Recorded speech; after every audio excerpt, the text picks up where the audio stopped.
নমস্কাৰ। আজি দেশৰ লগতে ভাৰতৰ বিভিন্ন প্ৰান্তৰ পৰা কেইবাটাও গুৰুত্বপূৰ্ণ খবৰ যুগুত কৰা হৈছে। তাৰে ভিতৰত প্ৰথমটো খবৰেই হৈছে এটা বহুতেই বেছি গুৰুত্বপূৰ্ণ খবৰ। শিক্ষাৰ ক্ষেত্ৰত এতিয়া যেন অসম পিছ পৰি ৰৈছে, তাৰে এক জ্বলন্ত উদাহৰণ আমি আপোনালোকলৈ আগবঢ়াইছোঁ প্ৰতিবেদন আকাৰে। গতিকে ভিডিঅ'টো শেষলৈকে চাওক। ৰাজ্যত এতিয়া ভয়ংকৰ হাৰত বৃদ্ধি পাইছে ড্ৰপ আউটৰ সংখ্যা। ইতিমধ্যে পোহৰলৈ আহিছে ৰাজ্য চৰকাৰৰ পূৰ্বৰ তুলনাত ড্ৰপ আউটৰ হাৰ হ্ৰাস পোৱা বুলি দাবী কৰাৰ এক বিপৰীত দৃশ্য।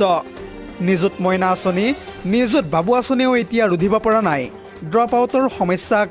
2025-26 শিক্ষাবৰ্ষত ৰাজ্যত 1,50,906 গৰাকী শিক্ষাৰ্থীয়ে আধাতে এৰিছে এতিয়া বিদ্যালয়। প্ৰায় 1.5 লক্ষাধিক বিদ্যালয়ৰ বহিৰ্ভূত শিক্ষাৰ্থীৰ ভিতৰত 57,409 গৰাকীয়ে হৈছে ছাত্ৰী। কেৱল ইমানেই নহয়, ৰাজ্যৰ চৰকাৰী আৰু প্ৰাদেশিকৃত মহাবিদ্যালয়সমূহত 90,000-ৰ ভিতৰত প্ৰায় 28,000জনে এৰিছে এতিয়া শিক্ষানুষ্ঠান। জানিব পৰা মতে 2025-26 শিক্ষাবৰ্ষত এই শিক্ষাৰ্থীসকলে স্নাতক পাঠ্যক্ৰমত বিনামূলীয়াকৈ কৰিছিল নামভৰ্তি, আৰু মাত্ৰ 6 মাহৰ ভিতৰতে 28,000 শিক্ষাৰ্থীয়ে আধাতে এৰিছে এতিয়া মহাবিদ্যালয়। ৰাজ্যৰ শিক্ষাখণ্ডত হোৱা লক্ষাধিক ড্ৰপ আউটৰ সংখ্যাই বৰ্তমান সময়ত উদ্বিগ্ন কৰিছে সমগ্ৰ ৰাজ্যবাসীক। পৰৱৰ্তী খবৰটো হৈছে এটা বহুতেই বেছি গুৰুত্বপূৰ্ণ খবৰ, কিয়নো অগ্নিদগ্ধ হৈ একেলগে মাতৃ আৰু পুত্ৰৰ মৃত্যু হোৱাৰ খবৰ ইতিমধ্যে জেডি নিউজৰ হাতত আহি পৰিছে। পুত্ৰ তথা মুজাক্কিৰ চৌধুৰী আৰু মাতৃ ৰীতামণি চৌধুৰীৰ লগত সংঘটিত হৈছে এক শোকাবহ ঘটনা, আৰু এই ঘটনাটোৰ সন্দৰ্ভত বিস্তৃত তথ্য আছে, সবিশেষ চাওঁ আহক। এইবাৰ ভয়ংকৰ ঘটনাত একেলগে মৃত্যুবৰণ কৰিছে মাতৃ আৰু পুত্ৰই। পুত্ৰক ৰক্ষা কৰিবলৈ গৈ মাতৃয়েও হেৰুৱালে প্ৰাণ। পুত্ৰ মুজাক্কিৰ চৌধুৰী আৰু মাতৃ ৰীতামণি চৌধুৰীৰ লগত ইতিমধ্যে সংঘটিত হৈছে এক হৃদয় বিদাৰক ঘটনা, আৰু এই মৰ্মান্তিক ঘটনাটো সংঘটিত হৈছে ৰঙিয়াৰ কানিকুছিত। ঘৰৰ পাছফালে পেট্ৰল ঢালি জাবৰ জ্বলাই আছিল পুত্ৰই, আৰু তেনে সময়তে হঠাৎ পুত্ৰ তথা মুজাক্কিৰৰ গাত লাগে জুই, আৰু মুজাক্কিৰক ৰক্ষা কৰিবলৈ গৈ অগ্নিদগ্ধ হৈ পৰে মাতৃ তথা ৰীতামণি চৌধুৰীও, আৰু তাৰ পাছতে অগ্নিদগ্ধ মাতৃ আৰু পুত্ৰক একেলগে প্ৰেৰণ কৰা হয় GMCHলৈ। GMCHত ভৰ্তি কৰোৱা হয় যদিও হাস্পতালতে অৱশেষত মৃত্যুক আঁকোৱালি লয় দুয়োৱে। ৰঙিয়া মহাবিদ্যালয়ৰ প্ৰথম ষান্মাসিকৰ ছাত্ৰ আছিল মুজাক্কিৰ চৌধুৰী, আৰু এই ভয়ংকৰ ঘটনাত একেলগে মৃত্যুবৰণ কৰিছে মাতৃ আৰু পুত্ৰই। পৰৱৰ্তী খবৰটো হৈছে আন এটা বহুতেই বেছি গুৰুত্বপূৰ্ণ খবৰ, কিয়নো বিধানসভা নিৰ্বাচনক লৈ আহি পৰিছে এটা ব্ৰেকিং নিউজ। আহি থকা বহাগ বিহুৰ পূৰ্বে অসমত অনুষ্ঠিত হ'ব বিধানসভা নিৰ্বাচন। ইতিমধ্যে জল্পনা কল্পনাৰ ৰূপ পেলাই মুখ্যমন্ত্ৰী হিমন্ত বিশ্ব শৰ্মাই কৰিছে এই সন্দৰ্ভত বৃহৎ ঘোষণা।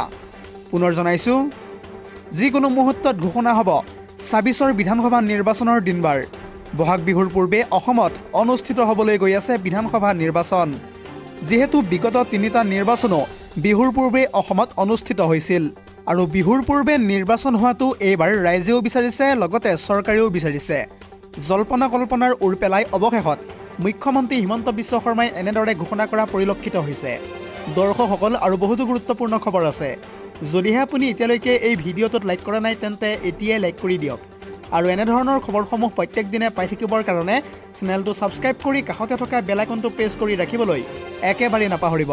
পৰৱৰ্তী খবৰটো হৈছে আন এটা বহুতেই বেছি গুৰুত্বপূৰ্ণ খবৰ, কিয়নো ৰাজ্যত এতিয়া হুৰাহুৰে বৃদ্ধি পাইছে সোণৰ দাম, আৰু আজিৰ দিনটোত সোণৰ মূল্য কিমান প্ৰতি গ্ৰামৰ, এই সন্দৰ্ভত সবিশেষ তথ্য চাওঁ আহক। পুনৰ জনাইছোঁ, আজিৰ দিনটোত 10 গ্ৰাম সোণৰ মূল্য 1,78,850 টকালৈ বৃদ্ধি পাইছে। এদিনতে বৃদ্ধি পালে 11,770 টকা। ইয়াৰে ভিতৰত ক'বলৈ গ'লে 1 গ্ৰাম সোণৰ মূল্য হৈছেগৈ আজিৰ দিনটোত 17,885 টকা। পৰৱৰ্তী খবৰটো হৈছে আন এটা বহুতেই বেছি গুৰুত্বপূৰ্ণ খবৰ, কিয়নো ভোটাৰ তালিকাৰ পৰা সংখ্যালঘু লোকসকলৰ নাম কৰ্তন কৰা বিষয়টোক লৈ পুৱাই বিজেপি চৰকাৰ আৰু মুখ্যমন্ত্ৰী হিমন্ত বিশ্ব শৰ্মাক হুংকাৰ দি সকিয়নি প্ৰদান কৰিছে ARDFৰ বিধায়ক আশ্ৰাফুল হুছেইনে। আশ্ৰাফুল হুছেইনে এই সন্দৰ্ভত কি মন্তব্য কৰিছে, সবিশেষ তথ্য চাওঁ আহক। পুনৰ জনাইছোঁ, SRৰ নামত বিজেপিয়ে বৈধ ভাৰতীয় নাগৰিকৰ নাম কৰ্তন কৰিছে ভোটাৰ তালিকাৰ পৰা। বিজেপিৰ নেতা পালি নেতাই কাৰ্যালয়লৈ গৈ কম্পিউটাৰত ভোট কৰ্তন কৰিছে বৰ্তমান সময়ত। লগতে নাগৰিকৰ যি ভোটৰ অধিকাৰ, সেই অধিকাৰ মুখ্যমন্ত্ৰী হিমন্ত বিশ্ব শৰ্মাই কেতিয়াও কাঢ়ি নিব নোৱাৰিব। যেনেকৈ হওক সংখ্যালঘু লোকসকলৰ নাম ভোটাৰ তালিকাৰ পৰা কৰ্তনৰ ষড়যন্ত্ৰ শীঘ্ৰে বন্ধ হ'বই লাগিব, অন্যথা আমি আৰু অধিক তীব্ৰ প্ৰতিবাদ কৰিম, লগতে উচ্চ ন্যায়ালয়ৰ মজিয়াটো দ্বাৰস্থ হ'ম। এছাৰৰ বিসংগতি আৰু ভোটাৰ তালিকাৰ পৰা নাম কৰ্তনক লৈ এনেদৰে এতিয়া গৰজি উঠিছে AIDFৰ বিধায়ক। লগতে ৰিক্সা চালকক ভাড়া 5 টকা হ'লে 4 টকা দিবলৈ কেনেকৈ ক'ব পাৰে মুখ্যমন্ত্ৰী হিমন্ত বিশ্ব শৰ্মাই। লগতে মুখ্যমন্ত্ৰী হিমন্ত বিশ্ব শৰ্মাৰ এতিয়া নৈতিকতাৰ স্খলন ঘটিছে আৰু সেইবাবে এইবোৰ কথা কৈ আছে। বিজেপি চৰকাৰ আৰু মুখ্যমন্ত্ৰীক হুংকাৰ দি এনেদৰে এতিয়া সকিয়নি প্ৰদান কৰিছে AIDFৰ বিধায়ক আশ্ৰাফুল হুছেইনে। ইয়াৰ উপৰিও কোনজন মানুহে নিজৰ বিবেকেৰে এইবোৰ কথা ক'ব পাৰে? দুখীয়া মানুহ এজনে যদি কোনোবাই 5 টকা বিচাৰে তেন্তে 10 টকা দিব লাগে, হয়নে নহয়? কিন্তু এনে কৰিলেহে আশীৰ্বাদ পাব, তেখেতৰ পৰা দোৱা পাব। হাজাৰ হাজাৰ লোকে এতিয়া শুনানিৰ বাবে শাৰী পাতি পাতি দিন ৰাতি একাকাৰ কৰিবলগীয়া হৈছে।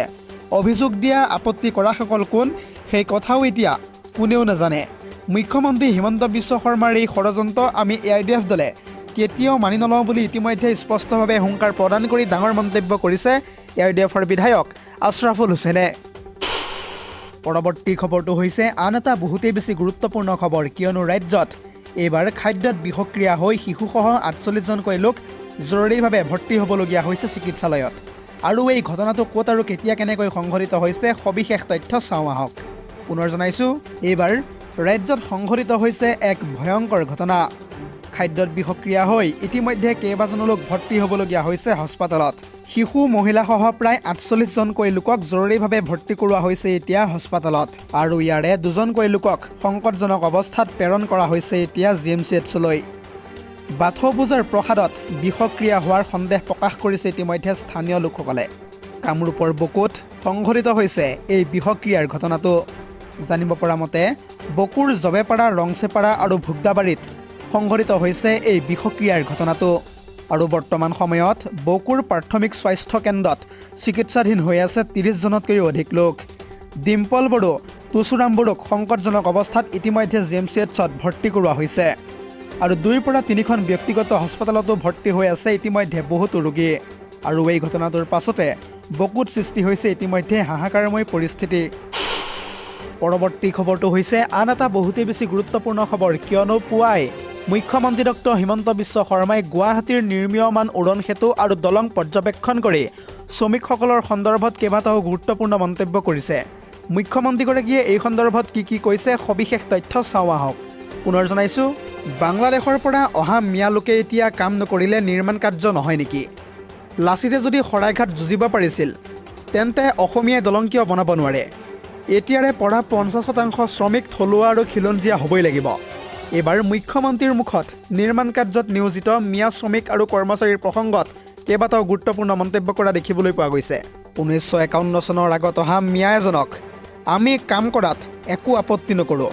কেৱল ইমানেই নহয়, গুৱাহাটীৰ বহু লোকে নিজৰ গাড়ী চালকৰ বাবেও অসমীয়া এজনক নাৰাখে। আমাৰ ল'ৰাই কি দলং বনাব নোৱাৰে নেকি? নে গাড়ী চলাব নোৱাৰে? গুৱাহাটীৰ নিৰ্মীয়মান উৰণ সেতু আৰু দলং পৰ্যবেক্ষণ কৰি মুখ্যমন্ত্ৰী হিমন্ত বিশ্ব শৰ্মাই কৰিছে এই ডাঙৰ মন্তব্য। News desk report, ZD news.